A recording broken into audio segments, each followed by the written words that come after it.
The Great Indian Desert. It is located in the western part of India. It is also known as the Thar Desert. It lies west to the Aravalli Hills and extends from western Rajasthan to Pakistan. Most of its rivers and streams are lost in the sands. Therefore, there is the scarcity of water as there are no big rivers like Ganga and Yamuna there. It has very little vegetation. Salt water lakes like the Sambar Lake are found in this region. The peninsular plateau lies to the south of the northern plains. It is the oldest landform of India and is triangular in shape, which is highly uneven. These plateaus are made up of igneous and metamorphic rocks. River Narmada divides it into two distinct parts. They are the Central Highlands, which is also known as Malwa Plateau, and the Deccan Plateau.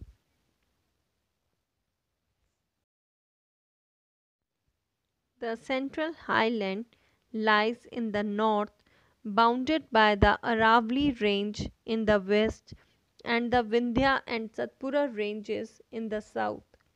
This is commonly known as Malwa Plateau, as there is Malwa, Bundelkhand, Baghelkhand, Chota Nagpur plateaus, which are made up of hard igneous rocks. The main rivers of this region are Chambal, Betwa, Son, Ken, and Damodar. The Deccan Plateau lies in the south, which is bounded by the Vindhyas and the Satpura range. Thus, Satpuras and Vindhyas are the important ranges, while Narmada, Tapi, Mahanadi, Godavari, Krishna, and Kaveri are the important rivers of this area. The Deccan Plateau is bounded by hills on the western side as well as on the eastern side. The western hills are known as Western Ghats or the Sahyadris, whereas the eastern hills are known as Eastern Ghats. There are many east flowing rivers in the Deccan Plateau. Among them, the longest of these rivers is the Godavari, which is also known as the Ganga of the South. It makes a large delta before flowing into Bay of Bengal. The Mahanadi, Krishna and Kaveri are the other major rivers which flow into Bay of Bengal, whereas Narmada and Tapi flow into the Arabian Sea. The peninsular plateaus are rich in mineral deposits like coal and iron ore. Many mines are found in this area.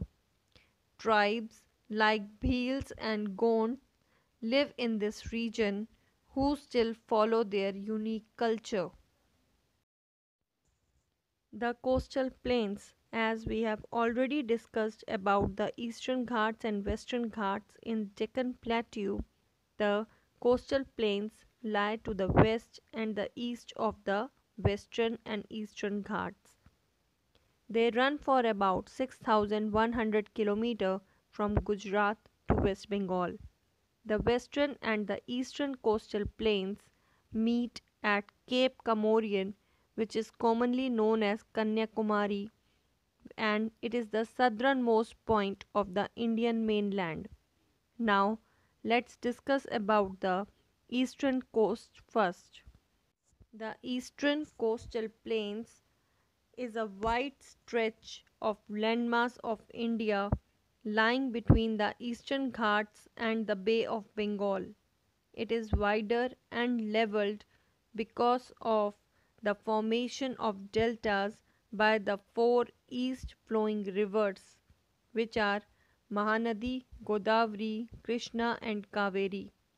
The northern part of these plains is called the Northern Circades and the southern part is called the Coromandel Coast. The western coastal plains are narrow. It includes the states of Maharashtra, Goa, Karnataka, Kerala, and Tamil Nadu. The region consists of three sections. The northern part of this western Ghat is called the Konkan Coast. The central stretch is called the Kanara or the Karavali, while the southern stretch is known as Malabar Coast. This region is extremely beautiful. The coconut trees along the lagoons form a beautiful region called the backwaters, and the backwaters of Kerala are famous all over the world.